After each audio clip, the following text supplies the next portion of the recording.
banyak filsafat di sini, tapi mari kita pelan-pelan belajar, yaitu ketika orang percaya berada di luar kehendak Allah. Jadi ini ada di Yakobus 4 ayat 13 sampai 17, kita tinggal 3 lagi. Habis itu saya mulai apologetik. Minggu depan kita mulai belajar tentang keserakahan, saudara, keserakahan duniawi, penggunaan harta duniawi yang tidak benar. 11. Nanti kita akan belajar itu. Sekarang kita belajar tentang kehendak Allah. Mulai, saudara. Yakobus memulai pasal 4 berbicara tentang perang dengan Tuhan yang akan berakibat perang terhadap sesama. Dan dia mengakhirinya pasal 4 ini dengan berbicara tentang kehendak Tuhan. Namun kedua tema yang ini terkait, saudara.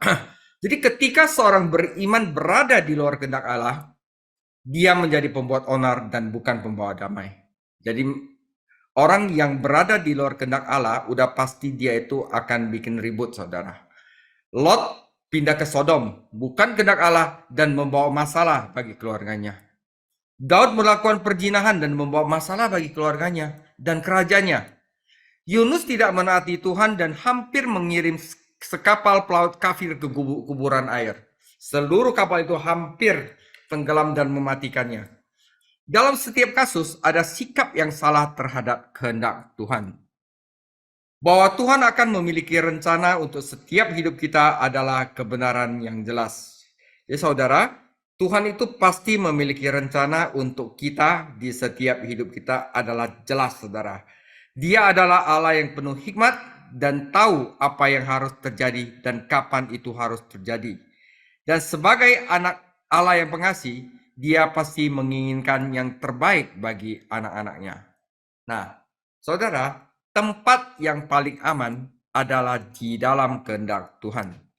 Terlalu banyak orang Kristen memandang kehendak Allah sebagai obat pahit yang harus mereka minum daripada melihatnya sebagai bukti kasih Allah. Saya akan memberikan hidup saya kepada Tuhan, kata seorang anggota KUL yang masih bingung untuk memulai kehidupan Kristennya. Tetapi saya takut. Saya mau berikan hidup saya kepada Tuhan Yesus, tetapi saya takut. Saya pernah tanya orang itu, apa yang Anda takutkan? Saya khawatir Tuhan akan meminta saya melakukan sesuatu yang berbahaya dan saya akan memikul salib yang tidak dapat saya pikul, katanya. Saudara, kehidupan yang berbahaya itu bukan di dalam kehendak Tuhan, jawab saya. Tetapi kehidupan yang berbahaya adalah yang di luar kehendak Tuhan. Tempat teraman di dunia adalah tepat di mana Tuhan menginginkanmu untuk melakukan kehendaknya. Mazmur 33 ayat 10. Tuhan menggagalkan rencana bangsa-bangsa. Ia meniadakan rancangan suku-suku bangsa. Tetapi rencana Tuhan tetap selama-lamanya. Rancangan hatinya turun-menurun.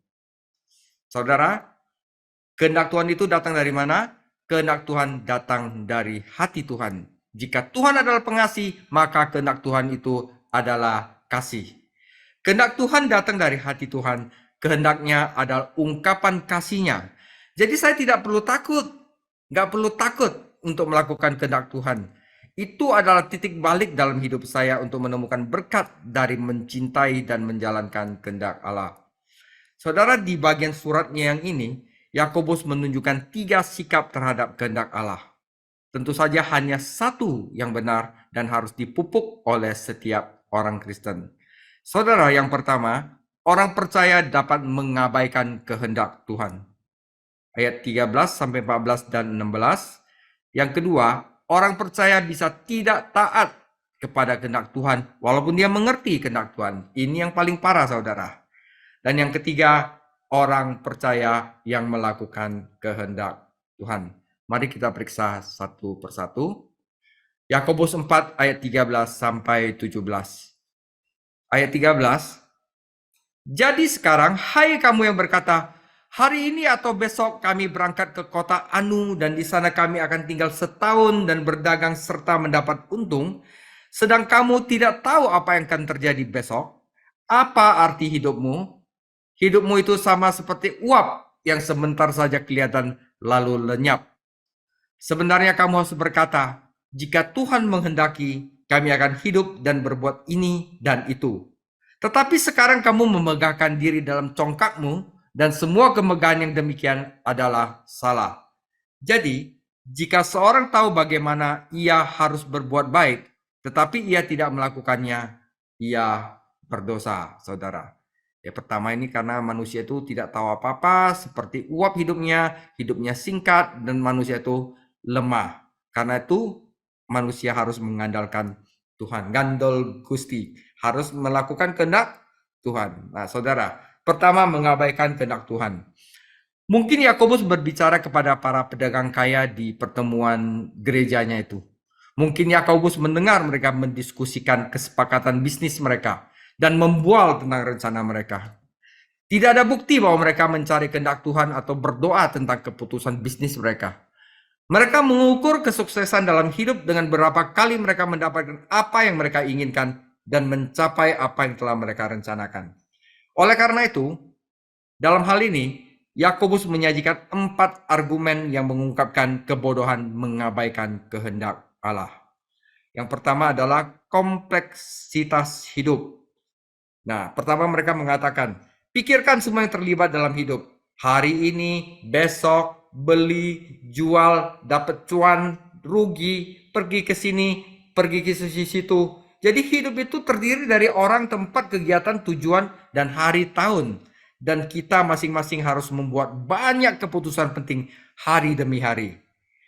Di luar kehendak dari Tuhan, hidup itu misteri. Ketika Anda mengenal Yesus Kristus sebagai juru selamat Anda dan berusaha melakukan kehendak-Nya, maka kehidupan mulai masuk akal. Kita tahu tujuan hidup kita. Bahkan dunia fisik di sekitar Anda memiliki makna yang baru. Ada kesederhanaan dan kesatuan dalam hidup Anda yang menghasilkan ketenangan dan kepercayaan diri. Anda tidak lagi hidup di dalam alam semesta yang misterius dan mengancam. Anda bisa memuji Tuhan, inilah dunia Bapakku. Kedua adalah tentang ketidakpastian hidup. Pernyataan ini didasarkan pada Amsal 27 ayat 1. Janganlah memuji diri karena esok hari, karena engkau tidak tahu apa yang akan terjadi hari itu.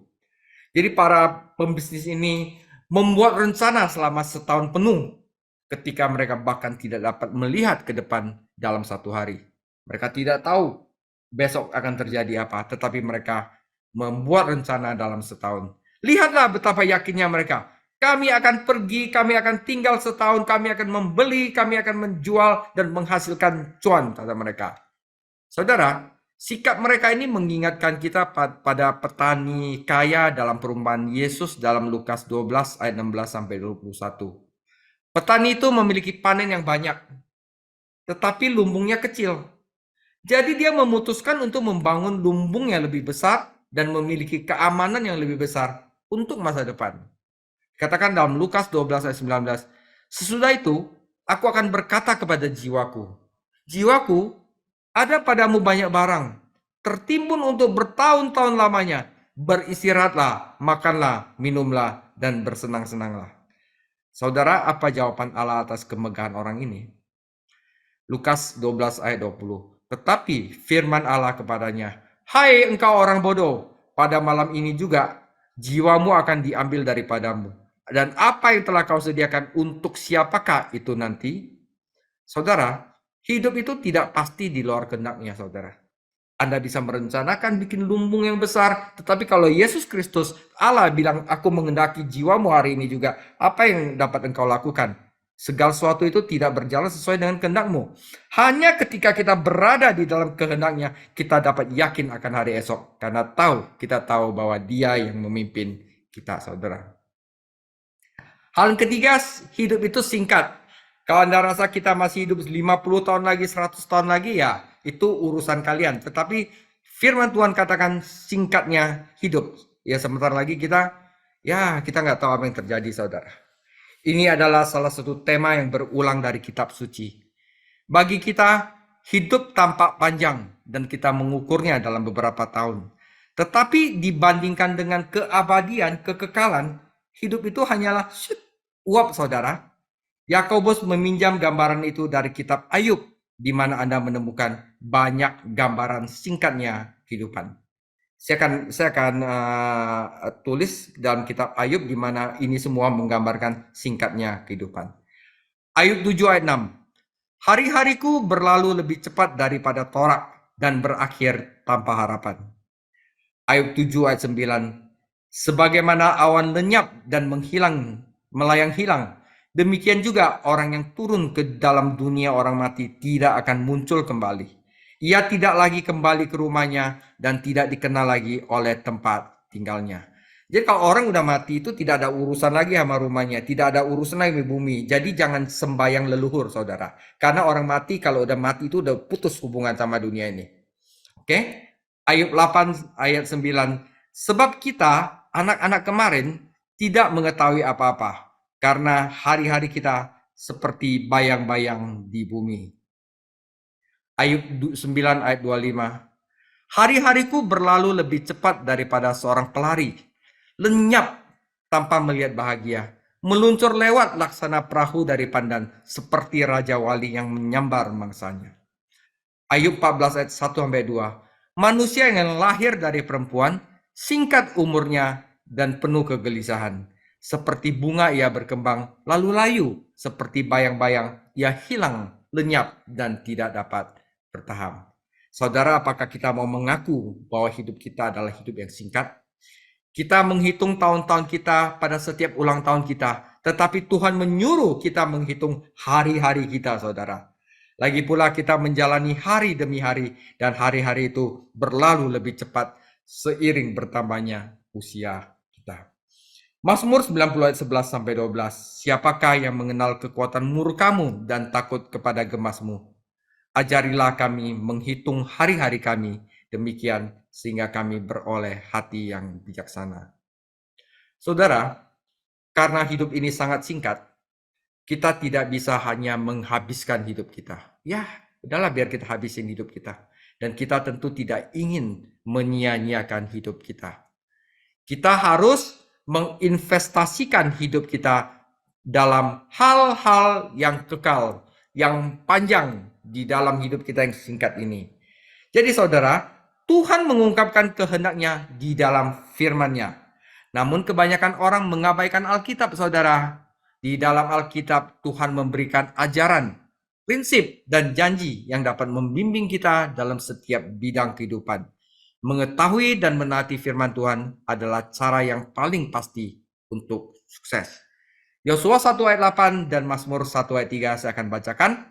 Yosua 1 ayat 8, janganlah engkau lupa memperkatakan kitab Taurat ini, tetapi renungkanlah itu siang dan malam. Siang dan malam itu setiap saat, saudara. Supaya engkau bertindak hati-hati sesuai dengan segala yang tertulis di dalamnya, sebab dengan demikian perjalananmu akan berhasil dan engkau akan beruntung. Mazmur 1 ayat 2, tetapi yang kesukaannya ialah Taurat Tuhan dan merenungkan Taurat itu siang malam. Ia seperti pohon yang tumbuh di sebelah sungai yang mengalir dan ia segala yang diperbuatnya itu berhasil, saudara. Jadi saudara, Tuhan mengungkapkan kehendaknya dalam firman-Nya. Jadi kita belajar firman Tuhan ini itu sebenarnya kita sedang mempelajari kehendak Tuhan untuk mengetahui kehendak Tuhan dalam hidup kita. Dan keempat, mengapa kita harus mengetahui kehendak Tuhan? Karena manusia itu lemah. Tapi sekarang kamu memegahkan diri dalam congkakmu dan semua kemegahan yang demikian adalah salah. Saudara, kesombongan manusia hanya menutupi kelemahan manusia. Salomo mengatakan terlebih dahulu, Amsal 16 ayat 33, undi dibuang di pangkuan tetapi setiap keputusannya berasal dari Tuhan. Manusia tidak dapat mengendalikan kejadian di masa depan. Dia tidak memiliki hikmat untuk melihat masa depan maupun kekuatan untuk mengendalikan masa depan. Baginya bermegah adalah dosa. Itu menjadikan dirinya Tuhan, saudara. Betapa bodohnya manusia mengabaikan kehendak Tuhan. Itu seperti melewati hutan yang gelap tanpa peta. Tersesat, saudara. Dan melewati lautan badai tanpa kompas. Jadi itu adalah mengabaikan kehendak Allah. Kenapa kita harus mengikuti kehendak Allah? Alkitab itu adalah peta, saudara. Alkitab itu adalah kompas. Itu adalah cara kita untuk melihat kehendak Allah. Kita harus melihat kehendak Allah karena manusia itu singkat hidupnya, manusia itu lemah hidupnya, manusia itu kompleks hidupnya, dan manusia itu hidupnya tidak pasti. Dan sekarang ada yang lebih parah lagi dibandingkan mengabaikan kehendak Tuhan, yaitu melanggar kehendak Tuhan atau tidak taat pada kehendak Tuhan. Saudara, orang-orang ini mengetahui kehendak Allah tetapi memilih untuk tidak menaatinya. Jadi di Grand USU ada satu orang yang melakukan ini, saudara. Dia udah ngerti firman Tuhan karena saya ajarin, tapi dia katakan ini, saya tidak mau lakukan ini karena saya adalah Tuhan, saudara. Dia bilang ini, saya kaget. Ya sudah. Nah, orang-orang ini tahu firman Tuhan. Orang-orang itu mengetahui kehendak Allah, tetapi dia memilih untuk tidak taat, saudara. Jadi, sikap ini mengungkapkan lebih banyak kesombongan daripada mengabaikan kehendak Allah. Melanggar kehendak Allah itu lebih sombong daripada mengabaikan kehendak Allah. Karena orang-orang tersebut ini berkata kepada Tuhan, saya tahu apa yang engkau ingin saya lakukan, tetapi saya memilih untuk tidak melakukannya. Saya benar-benar tahu lebih banyak tentang ini daripada engkau, Tuhan. Nah, ini orang-orang ini seakan-akan di dalam hatinya berkata dengan demikian. Nah, di dalam 2 Petrus 2 ayat 21 dikatakan, karena itu bagi mereka adalah lebih baik jika mereka tidak pernah mengenal jalan kebenaran daripada mengenalnya, tetapi kemudian berbalik dari perintah kudus yang disampaikan kepada mereka. Saudara, mengapa orang mengetahui kehendak Tuhan dengan sengaja tidak menaatinya? Saya menyarankan ada satu alasan, kesombongan, saudara. Manusia suka menyombongkan diri bahwa dia adalah penguasa nasibnya, kapten jiwanya. Manusia telah mencapai begitu banyak hal yang luar biasa sehingga dia pikir dia bisa melakukan apa saja. Mereka pikir mereka adalah Tuhan, saudara. Alasan lainnya adalah ketidaktahuan manusia tentang sifat dari kehendak Tuhan. Dia kira kehendak Tuhan itu bisa dia pilih, saya mau lakukan atau tidak lakukan. Dia bertindak seolah-olah kehendak Tuhan adalah sesuatu yang bisa dia terima atau tolak. Pada kenyataannya, saudara, kehendak Tuhan bukanlah suatu pilihan, tapi itu adalah suatu kewajiban. Kita tidak bisa mengambil dan meninggalkannya. Karena apa? Karena dia adalah sang pencipta dan kita adalah ciptaan. Kita harus menaatinya. Karena dia adalah juru selamat dan Tuhan, dan kita adalah anak-anak dan hamba-hambanya. Kita harus menaatinya. Memperlakukan kehendak Tuhan dengan enteng berarti mengundang hajaran Tuhan dalam hidup kita. Kadang Tuhan hajar, kadang Tuhan gak hajar. Kalau misalnya kita tidak dihajar, itu lebih parah. Kalau Tuhan hajar, mungkin kita bisa balik lagi, saudara. Banyak orang salah paham bahwa kehendak Tuhan adalah formula untuk kesengsaraan. Bukan, justru kebalikan yang benar. Tidak mematuhi kehendak Tuhanlah yang menuntun pada kesengsaraan. Alkitab dan pengalaman manusia adalah saksi dari kebenaran ini. Dan bahkan jika seorang Kristen tidak taat, nampaknya lolos dari kesulitan hidup ini, dia tidak taat tapi kayaknya dia kok, wah enak-enak aja. Nah, itu yang lebih parah, saudara. Nah, di sini kita harus pikir apa yang akan dia katakan ketika dia menghadap Tuhan Yesus saat Tuhan Yesus kembali. Dan hamba itu yang mengetahui kehendak Tuhannya dan tidak mempersiapkan diri dan tidak melakukan menurut kehendaknya akan dipukul dengan banyak pukulan. Tetapi dia yang tidak tahu dan melakukan hal-hal yang pantas dihukum akan dipukul dengan sedikit pukulan. Apa yang terjadi pada orang Kristen yang dengan sengaja tidak menaati kehendak Tuhan yang diketahui? Saudara, mereka akan dihajar oleh Bapa mereka yang pengasih sampai mereka tunduk. Ibrani 12 ayat 5-11. Jika seorang yang mengaku percaya itu tidak dihajar, saudara, itu adalah bukti bahwa dia tidak pernah benar-benar dilahirkan kembali, tetapi adalah orang Kristen palsu. Dia sama sekali bukan anaknya Tuhan. Dia itu anak gampangan, saudara. Itu lebih parah, saudara. Tetapi orang Kristen yang dihajar karena dia tidak melakukan kehendak Tuhan, hajaran Tuhan itu adalah bukti kasihnya, bukan bukti kebenciannya. Sama seperti kita para ayah duniawi yang memukul anak-anak kita untuk membantu mereka menghormati kehendak dan kepatuhan kita, demikian juga Bapa Surgawi kita menghukum miliknya. Meskipun teguran sulit dilakukan, ada kebenaran yang menghibur tentang keputraannya bersamanya. Tetapi ada juga bahaya kehilangan pahala surgawi. Dalam 1 Korintus 9 ayat 24-27, Paulus membandingkan orang percaya dengan seorang pelari dalam perlombaan Yunani. Untuk memenuhi syarat untuk mendapatkan mahkota, dia harus mematuhi aturan permainan. Jika ada kontestan yang diketahui melanggar aturan, dia diskualifikasi dan dipermalukan. Kata terbuang dalam 1 Korintus 9 ayat 27 tidak mengacu pada kehilangan keselamatan, tetapi kehilangan upah, kehilangan mahkota. Diskualifikasi adalah terjemahan yang bagus. Dia kehilangan kualifikasi dalam perlombaan, tetapi dia tidak kehilangan warga negara dia. Tidak menaati Allah saat ini mungkin tidak tampak sebagai hal yang serius, tetapi saudara akan tampak sangat serius ketika Tuhan Yesus datang kembali dan memeriksa pekerjaan kita. Kita akan apa yang Anda lakukan terhadap saya, kata Tuhan Yesus. Apa ya Tuhan Yesus? Dia tidak bisa jawab dan akhirnya dia malu pada saat Tuhan Yesus datang kembali. Saudara, hal yang ketiga adalah yang harus kita lakukan, yaitu menaati kehendak Allah. Saudara, jika Tuhan menghendaki bukan hanya pernyataan di bibir orang percaya, tetapi itu juga adalah sikap hati yang konstan dan juga hal yang dilakukan oleh Tuhan Yesus. Tuhan Yesus mengatakan, makananku adalah melakukan kehendak Dia yang mengutus aku dan menyelesaikan pekerjaanku.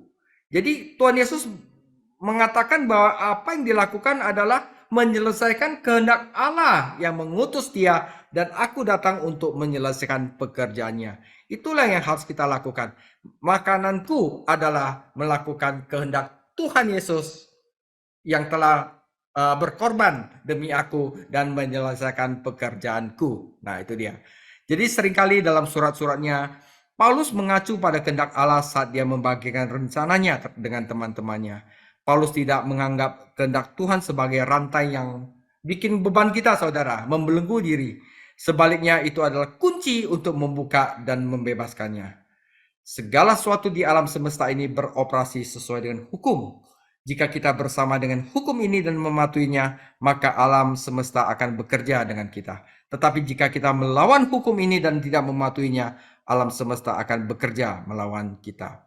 Dengan kata lain, dimuntahkan penduduknya. Alam memuntahkan penduduknya kalau kita tidak berjalan sesuai dengan apa yang Tuhan Yesus lakukan kepada kita. Misalnya, undang-undang tertentu mengatur penerbangan. Ya, insinyur yang mematuhi hukum-hukum itu dalam merancang dan membangun pesawat, dan pilot yang mematuhi hukum itu dalam menerbangkan pesawat akan senang melihat mesin hebat beroperasi dengan sempurna. Tetapi jika mereka tidak mematuhi hukum dasar yang mengatur penerbangan, akibatnya adalah kecelakaan dan hilangnya nyawa dan uang. Kehendak Tuhan bagi hidup kita sebanding dengan hukum yang Dia bangun di alam semesta. Dengan pengecualian ini, hukum itu bersifat umum. Mengasihi, Anda harus mengasihi sesama, ya, mengasihi Tuhan. Tetapi kehendak yang direncanakan bagi hidup kita itu dirancang khusus untuk kita. David, engkau harus mengajar dan membagikan firman Tuhan, karena apa yang telah engkau diberikan, engkau harus memberikan kepada orang lain. Nah, tidak ada dua kehidupan yang direncanakan menurut pola yang sama. Yang pasti, ada beberapa hal yang harus benar dari orang Kristen adalah kehendak Allah agar kita menyerahkan diri kepadanya. Setiap orang Kristen itu harus bersukacita, berdoa, dan bersyukur kepada Tuhan Yesus. Setiap perintah dalam Alkitab yang ditujukan kepada orang percaya adalah bagian dari kehendak Tuhan dan harus dipatuhi. Jadi setiap perintah dalam Alkitab itu adalah bagian dari kehendak Tuhan. Itu bersifat umum. Setiap orang Kristen harus melakukannya. Tetapi ada juga kehendak Allah yang khusus yang diberikan kepada setiap orang percaya. Tetapi Tuhan tidak memanggil kita masing-masing untuk melakukan pekerjaan yang sama dalam hidup ini, atau menggunakan karunia dan pelayanan yang sama. Kita dibuat khusus untuk kita masing-masing. Jadi kalau Anda dibuat untuk melayani dan menggembalakan, ya itu adalah kehendak Tuhan yang dibuat khusus bagi Anda. Kalau saya disuruh untuk ngajar, untuk lakukan ini, adalah saya dibuat khusus untuk ini, saudara. Jadi adalah penting bahwa kita memiliki sikap yang benar terhadap kehendak Allah. Beberapa orang mengira kehendak Tuhan adalah mesin yang dingin dan impersonal. Tuhan yang memulainya dan terserah pada kita untuk menjaganya tetap berfungsi dengan lancar. Jika kita tidak menaatinya dalam beberapa hal, mesin akan berhenti bekerja dan kita akan berada di luar kehendak Tuhan selama hidup kita. Saudara, seperti perumpamaan talenta, saudara. Kalau kita diberikan talenta, kita menguburnya, suatu hari Tuhan udah kesel, dia ambil talenta kita berikan kepada orang lain, maka kita akan berada di luar kehendak Tuhan selama hidup kita, dan itu artinya adalah sengsara. Jadi kehendak Tuhan bukanlah mesin yang dingin dan impersonal, saudara. Anda tidak menentukan kehendak Tuhan dengan cara mekanis seperti mengeluarkan minuman ringan dari penjual mesin otomatis. Kehendak Allah adalah hubungan yang hidup antara Allah dengan orang percaya. Hubungan ini tidak akan hancur ketika orang percaya tidak taat, karena Bapa itu masih berurusan dengan anaknya sekalipun dia harus menghajar. Jadi daripada memandang kehendak Tuhan sebagai mesin yang dingin dan impersonal, saya lebih suka melihatnya sebagai tubuh yang hangat, tumbuh dan hidup. Jika tidak ada yang beres dengan tubuh saya tidak mati. Bagian tubuh yang lain mengkompensasinya sampai organ itu berfungsi dengan baik. Ada rasa sakit, ada juga kelemahan, tapi belum tentu ada kematian. Jadi saudara, ketika Anda dan saya keluar dari kehendak Tuhan, itu bukanlah akhir dari segalanya. Kita menderita, tentu saja. Ya, saudara, kita akan menderita. Tapi ketika Tuhan tidak dapat memerintah, dia mengesampingkan dulu. Karena itu kita harus tunduk kepada dia, saudara. Nah, di sini sama seperti tubuh mengkompensasi tidak berfungsinya suatu bagian, demikian pula Tuhan menyesuaikan hal-hal untuk membawa kita kembali kepada kehendak-Nya. Anda dapat melihat ini diilustrasikan dengan jelas dalam kehidupan Abraham dan Yunus. Hubungan orang percaya dengan kehendak Allah merupakan pengalaman yang bertumbuh. Pertama, kita harus mengetahui kehendak-Nya. Kehendak Tuhan itu tidak sulit ditemukan. Jika kita mau taat, dia bersedia menyingkapkan. Dikatakan bahwa ketaatan adalah organ pengetahuan spiritual. Kita kalau taat, barusan kita diberitahu apa yang menjadi kehendak-Nya. Tuhan tidak mengungkapkan kehendak-Nya kepada orang yang gegabah, orang yang penasaran dan ceroboh, tetapi kepada orang yang siap dan mau menaatinya. Tetapi kita tidak boleh berhenti hanya dengan mengetahui sebagian dari kehendak Allah. Tuhan ingin kita dipenuhi dengan pengetahuan akan kehendak-Nya dan segala hikmat dan pengertian rohani, saudara. Adalah salah jika kita ingin mengetahui kehendak Tuhan tentang berapa hal dan mengabaikan kehendak-Nya dalam hal lain. Segala sesuatu dalam hidup kita penting bagi Tuhan dan Dia memiliki rencana untuk setiap detailnya. Tuhan juga ingin kita memahami kehendak-Nya. Di sini hikmat spiritual masuk. Mengapa, saudara? Seorang anak dapat mengetahui kehendak ayahnya, tetapi dia mungkin tidak memahami mengapa ayahnya berkehendak begitu. Anak itu tahu apa, tetapi bukan mengapa. Sebagai sahabat Yesus Kristus, kita memiliki hak istimewa untuk mengetahui mengapa Allah melakukan apa yang Dia lakukan. Ia memberitahukan jalan-jalannya kepada Musa, perbuatan-perbuatannya kepada orang Israel. Orang Israel tahu apa yang Tuhan lakukan, tetapi hanya Musa yang mengerti mengapa dia melakukannya. Kita juga harus membuktikan kehendak Allah. Kata kerja Yunaninya berarti membuktikan dengan pengalaman. Kita belajar untuk menentukan kehendak Allah dengan mengerjakannya. Saudara, rahasianya gini, semakin kita patuh, semakin mudah untuk menemukan apa yang Tuhan ingin kita lakukan. Itu seperti belajar berenang dan memainkan alat musik. Dan Anda akan merasakan apa yang Anda lakukan dan itu menjadi kebiasaan Anda. Orang yang terus bertanya, bagaimana saya memahami kehendak Tuhan bagi hidup saya? Saudara, banyak orang yang lakukan itu, bertanya itu mungkin dia sedang mengumumkan kepada semua orang bahwa mereka tidak pernah benar-benar melakukan kehendak Tuhan. Karena dengan menaatinya kita sebenarnya akan mengetahui kehendak Tuhan bagi hidup kita. Anda mulai dengan hal yang Anda harus tahu apa yang Anda lakukan dan Anda melakukannya. Kemudian Tuhan barusan membuka jalan untuk langkah selanjutnya. Anda membuktikan dengan pengalaman apa itu kehendak Tuhan dan kita belajar dari kesuksesan dan kegagalan. Karena itu Tuhan Yesus berkata, "Pikulah kuk yang kupasang dan belajarlah kepadaku." Kuk menyarankan untuk melakukan sesuatu yang bersama-sama, mempraktekkan apa yang telah Tuhan ajarkan kepada Anda. So, terakhir kita harus melakukan kehendak Tuhan itu dengan sukarela dari hati. Seperti Yunus, dia mengetahui kehendak Tuhan. Pergilah ke Niniwe, di sana berkhotbahlah dan minta mereka untuk bertobat. Tetapi dia tidak melakukannya. Setelah dihajar, Dia barusan melakukan kehendak Tuhan.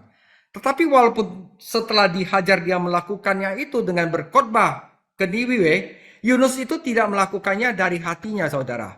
Yunus 4 menunjukkan bahwa nabi yang marah itu tidak mengasihi Tuhan, juga tidak mengasihi penduduk Niniwe. Dia hanya melakukan kehendak Tuhan untuk menghindari ditelan sama ikan paus lagi, saudara. Nah, berarti dia tidak melakukannya dengan hati. Nah, 2 Korintus 9 ayat 7, hendaklah masing-masing memberikan menurut kerelaan hatinya. Jangan dengan sedih hati atau karena paksaan, sebab Allah mengasihi orang yang memberikan dengan sukacita. Dengan paksaan berarti dengan enggan dan dengan menyakitkan. Mereka sama sekali tidak akan mendapatkan sukacita karena melakukan kehendak Tuhan. Orang ini harus menurut karena mereka harus, bukan karena mereka ingin. Hati mereka tidak ada di dalamnya, saudara. Saudara, seperti saya melakukan Bible study ini, itu saya melakukannya itu dengan full heart, saudara. Dengan hati yang sukacita. Karena itu tidak ada beban di dalam saya membuat hal ini. Karena memang saya lakukan dengan sukarela itu, saudara. Nah, rahasia hidup bahagia itu adalah sukacita dalam tugas. Nah, seperti saya Bible study setiap Rabu, itu adalah sukacita dalam tugas, saudara. Nah, karena itu saya bahagia. Saat kewajiban menjadi kesenangan, maka beban akan menjadi berkat. Itu kuncinya, saudara. Mazmur 119 ayat 54. Ketetapan-ketetapanmu adalah nyanyian mazmur bagiku di rumah yang kudiami sebagai orang asing. Ketika kita mengasihi Tuhan, maka ketetapan-ketetapannya menjadi nyanyian. Dan kita akan senang melayani dia. Kalau udah senang melayani dia, tidak ada beban, saudara. Hidup itu enak untuk melayani Tuhan. Ketika kita melayani Tuhan dengan enggan atau karena terpaksa, kita mungkin menyelesaikan pekerjaannya, tetapi kita sendiri akan kehilangan berkat itu. Itu akan menjadi kerja keras, saudara, bukan pelayanan. Tetapi ketika kita melakukan kehendak Tuhan dari hati terdalam, kita akan diperkaya, saudara. Tidak peduli betapa sulitnya tugas itu. Kita tidak boleh berpikir bahwa kegagalan dalam mengetahui dan melakukan kehendak Allah secara permanen mempengaruhi hubungan kita dengan Tuhan. Kita dapat mengakui dosa kita dan menerima pengampunannya. Kita bisa belajar dari kesalahan. Yang terpenting adalah hati yang mengasihi Tuhan dan mau dengan tulus melakukan kehendak-Nya dan memuliakan namanya. Apa keuntungan melakukan kehendak Tuhan? Salah satunya Anda menikmati persekutuan yang lebih dalam dengan Yesus Kristus. Anda akan memiliki hak istimewa untuk mengetahui kebenaran Allah. Dan Anda akan melihat doa Anda akan dijawab. Ada kualitas yang kekal dalam kehidupan dan pekerjaan orang yang melakukan kehendak Allah. Pastinya ada pengharapan akan upah mahkota pada saat kedatangan Tuhan Yesus kedua kali, saudara. Sebagai penutup, saudara, manakah dari ketiga sikap ini yang Anda miliki terhadap kehendak Allah? Apakah Anda benar-benar mengabaikan kehendak Allah saat Anda membuat rencana dan keputusan hari-hari Anda? Atau apakah Anda yang sudah mengetahui kehendak Tuhan namun menolak untuk menaatinya? Setiap sikap adalah salah dan hanya membawa kesedihan dan kehancuran bagi kehidupan orang yang memegangnya. Tetapi orang Kristen yang mengetahui, mencintai, dan menuruti kehendak Tuhan di dalam hati dia akan menerima berkat dari Tuhan. Hidupnya mungkin tidak lebih mudah, tetapi lebih kudus dan bahagia. Makanannya adalah menjadi kehendak Allah. Dan itu akan menjadi sukacita dan kesenangan bagi hatinya, saudara. Dan itulah kunci kita, kenapa kita harus melakukan kehendak Allah. Demikian firman Tuhan, Tuhan Yesus memberkati. Ini mungkin agak sulit, saudara, tapi untuk minggu depan, saya akan bahas tentang keserakahan. Penggunaan harta duniawi yang tidak benar. Tuhan Yesus memberkati.